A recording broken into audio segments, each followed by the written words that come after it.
Peace, peace, y'all. Welcome to today's mathematics with your girl Sunshine Monet L. Today is 828. I love that we have this double eight happening all month long, so we really get to feel the high highs and the low lows, and just making sure that we're the homeostasis in the middle. This month is a test to how well you guys have been exercising your solar plexus chakra all year long. You know, we are in the last quarter of the year when you get into the Egyptian calendar, where there's like 4 months to every calendar. Yeah, there's like a 4 month to every season instead of the 3 with the 4 seasons. It's a little twist in the Egyptian culture, and we love it here. But anywho, coming back to this is the only 8th month that we get in the year of 8. So you're really being tested on how you build and destroy and how you handle transformations in your space, how you're implementing those transformations in your space, right? It's really important here. So we're on the 828, 2 in the middle. 2 is creating balance between these two eights. 2 is creating that harmony and that justice. We deal with the second house, which deals with Taurus energy. This is your heart chakra. This is your priorities, your sense of value and self-worth. 2 deals with your pentacles, your space of business. Ooh, we're not going to sit on that chair because it's hot shit. But we love twos. Twos deal with your emotions. So we're finding our heart chakra in between our solar plexus chakra and the space of time. Enforce what's in your heart. Enforce what you prioritize. Enforce where your self-confidence and your sense of self-worth is. You deserve it, Ashe.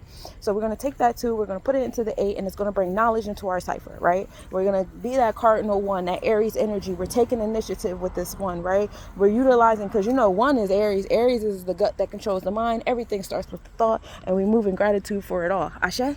Ashe. So we have that knowledge in our cipher. Of course, it brings us the knowledge because 1 + 0 is 1.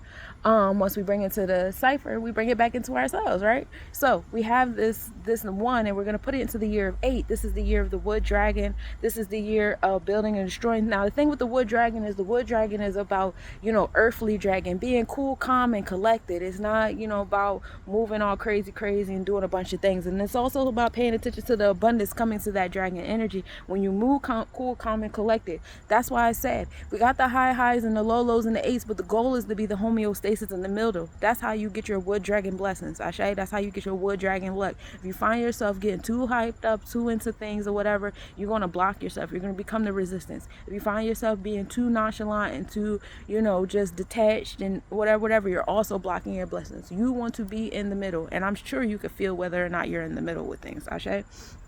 So you're going to take that 1, you're going to put it in the 8, and it's going to bring 9. What are you giving birth to today? Today is a day of expansion. It's a day of Jupiter energy. It's a day of generosity, luck, and optimism, tapping into the wisdom and the sage, and the oracle.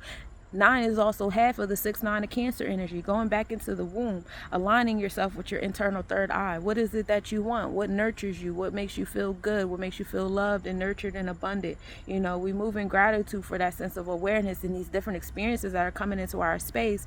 That's giving us the knowledge and the ability to build and destroy. Today's another day where we really get to experience our internal and external solar plexus chakra with that 1 that we added to the 8, right? So we move in gratitude to be able to connect now our heart chakra with our solar plexus chakra. What do you feel in your heart, and how are you exercising that? How are you enforcing that? How are you controlling that? You know what I'm saying? Are you letting it control you? Are you using what you feel to control others? Your emotions don't get to control other people, and if you're doing that, you're in the wrong. Stop it. Your emotions supposed to control you and your reality, not the people in your reality. That's the power of building and destroying. If you're not in alignment with what the fuck I want in my space, then don't be in my space. I'm not here to control you and tell you what to do. You just no longer qualify to be in my space, so you have to be gone. And that's the power of attraction and detachment. All right, so allow today to give you that in this day of 9, Ashe.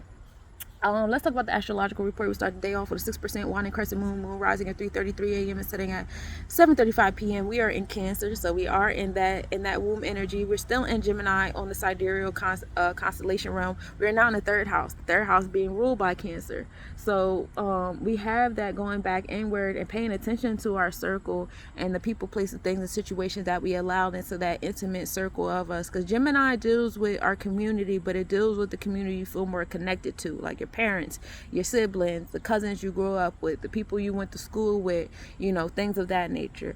Gemini also deals with your intellect, your awareness. The goal is to be, stable in that Gemini energy. We love stable connections, right, with our community. We love stable connections with our family. We love stable connections inside of our mind. Nobody wants to be fickle and unfocused and indecisive, right? And that's what that 2 is helping us do as well. It's helping us make decisions on different things that we wish to enforce in our solar plexus chakra. Go back to that month of 7, that month of decision making, because Libra rules over the ability to make decisions. Imbalanced Libras have difficulty making decisions, but once a Libra becomes balanced, they are very grounded in the decisions they make, because now they're more in tune with their heart and allowing the internal side of them be expressed in the outside, instead of letting all the fickleness of the outside world, because the outside world is always changing, right? If you let the outside world always control what you got going on inside, you will never be stable.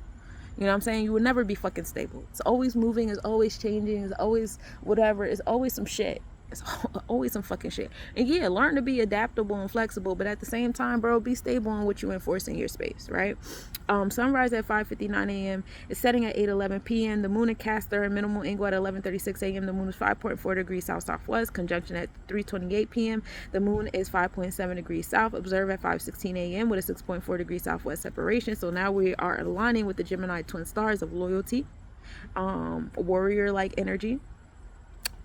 Best visibility of Earth-shine on the moon is just before sunrise, and the sun enters Draconic Leo at 6:45 p.m. So now we have our soul's experiences getting into that confidence and that courageousness and that artistic, romantic energy. Also entering our soul's inner child energy.